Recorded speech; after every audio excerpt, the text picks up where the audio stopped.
The story started with a college graduation party. Friends and classmates spent the night partying on the beach. Kaylee felt uncomfortable watching her boyfriend Jonah getting too close to Chanda. To make sure everyone had fun without distractions, Mitch took everyone's phones and threw them in the car trunk. Not long after, Vance and Gilbert found a big, slimy ball on the beach. It looked strange, but they didn't pay it much attention. Everyone continued enjoying the party. The next day was sunny, but only a few of them remained on the beach. Kaylee and Mitch had slept in the lifeguard tower. Jonah and Chanda, along with Vance and his girlfriend Ronnie, stayed in a convertible, and Marcia woke up topless on a picnic table. Kaylee noticed some clothes and sleeping bags abandoned on the sand. Did everyone else leave already? She felt something wasn't right. As Kaylee tried to figure things out, a seagull landed on the sand. Shockingly, the bird seemed stuck. In just moments, the beach swallowed it completely. There was something deadly beneath the sand. Realizing the danger, Kaylee warned everyone not to move, but it was too late. Marcia, still groggy, stepped onto the sand and got stuck. She desperately tried to free herself with her hands, but failed. Soon both her hands and feet were trapped. Vance ignored everyone's warnings, determined to save Marcia. But after just a few steps, he fell onto the sand. As he struggled, the creature beneath tore off half of his face,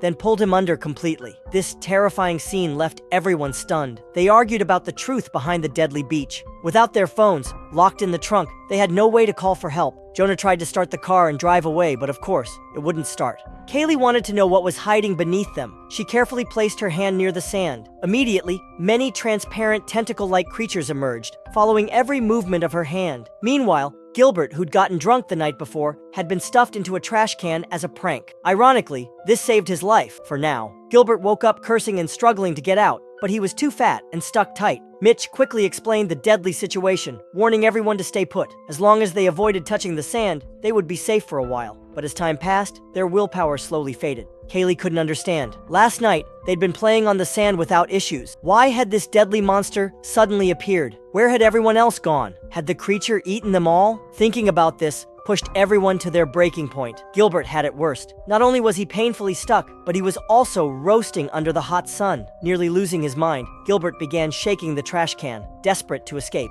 To ease Gilbert's suffering, Jonah threw him some sunscreen. The distance was far, but Jonah had good aim. Gilbert quickly rubbed the lotion onto his skin, instantly feeling relief from his misery. Just then, Kaylee noticed something new. Everyone looked where she was pointing. The strange ball Vance and Gilbert found last night had cracked open. They finally understood. The creature beneath the sand had come from that ball. It was actually an egg. After everyone fell asleep, the monster hatched and hid under the sand. Those thread-like things were its tentacles. To figure out the creature's attack range, Kaylee tossed a sausage onto the sand. As expected, the sausage vanished quickly. She tried several more times, until the last sausage remained untouched. Now they knew exactly how far the monster could reach. If they got past that spot, they could escape safely.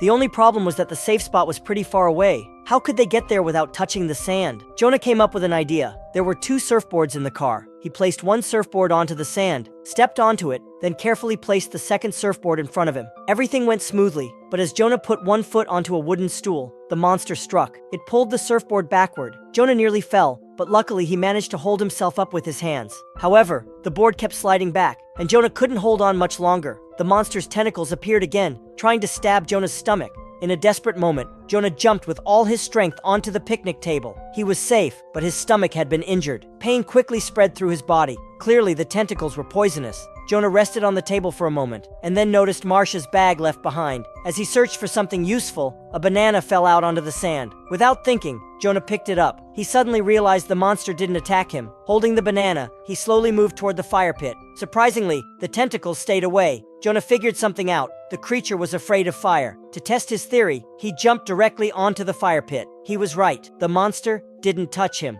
But at this moment, everyone saw Jonah's stomach wound had gotten worse. It was covered in blisters, some already oozing pus. Enduring incredible pain, Jonah returned to the picnic table. Kaylee reminded him to check Marcia's bag again. He found some beverages and bottled water inside. When Jonah threw a soda to Mitch, it fell onto the sand. Jonah had used too much strength, causing his wound to tear open even more. Blood sprayed out, and he had no choice but to lie down. He couldn't move anymore. Now the monster turned its attention elsewhere. It moved the surfboards first, then started eating the tires. At this rate, the creature would soon swallow the entire car, along with everyone still on it. The sun was blazing, and no one would come to the beach. If they wanted help, the only hope was the phones. They had to remove the back seat to open the trunk. but Chanda and Ronnie were too weak to pull it off. Ronnie refused to sit around and wait for death. She stepped onto the bumper with both feet, held onto Chanda with one hand, and used the other hand to insert the key into the trunk lock. As the trunk started to open, Ronnie lost her footing and almost fell down. Seeing this,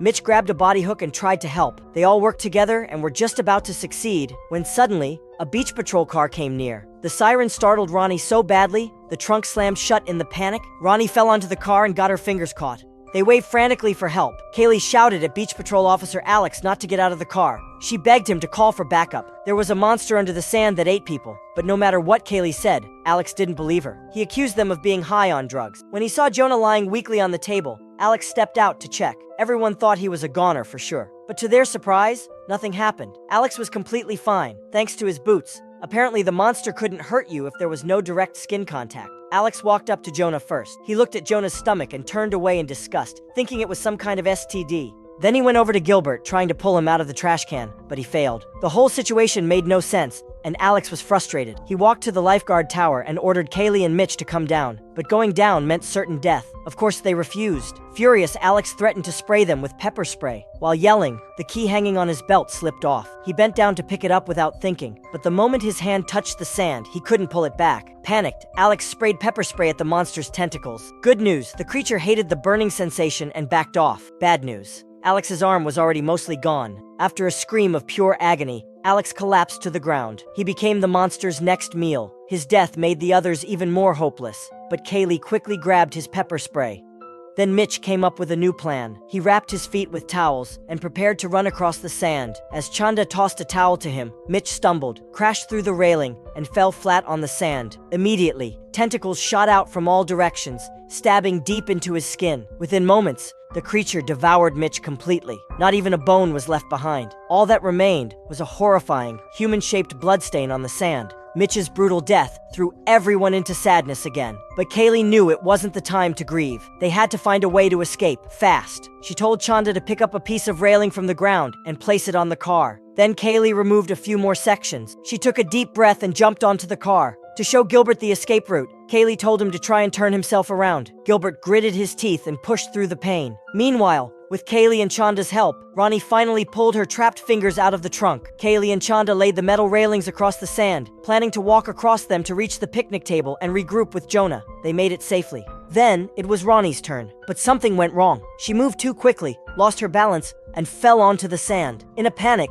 Kaylee sprayed her with the pepper spray and tried to pull her up, but the monster wasn't done. Its tentacles struck again and dragged Ronnie under in the blink of an eye. Before anyone could react, another threat appeared. Gilbert had scraped his stomach. The monster smelled blood and launched its next attack. Its sharp tentacle pierced the metal trash can and slithered inside. But Gilbert didn't notice a thing. Chanda wrapped her feet in towels and ran to the police car safely. Everyone cheered at the glimpse of hope. But as they laughed, Gilbert suddenly froze. Something was moving inside the trash can. The thin tentacles had grown thick and strong. They climbed onto Gilbert and yanked him deep beneath the sand. The tentacles didn't stop there. They began slamming into the police car. Chanda lost her balance, fell onto the hood, and passed out. It wasn't until nightfall that she woke up to Kaylee's voice. Chanda climbed onto the car roof and found a life raft. She inflated it, and Kaylee helped Jonah step onto it. At last, the three of them made it into the police car.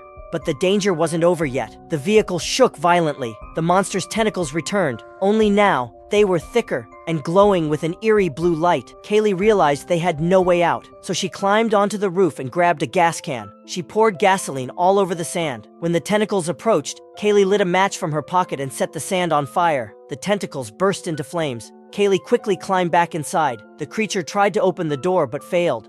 Time passed. The night grew quiet. The fire finally killed the tentacles. Inside the car, everyone sat in silence, thinking about the nightmare they had just survived. When morning came, Jonah had stopped breathing. His injuries were too severe. Just then, a young man heading to surf spotted them and woke Kaylee and Chanda. They carefully stepped out of the car, tested the ground, and finally let out a long sigh of relief. Kaylee and Chanda were finally saved, but the monster wasn't truly dead. It had only lost one tentacle. In the final scene, the monster was revealed to be a massive jellyfish, silently swimming toward another crowded beach.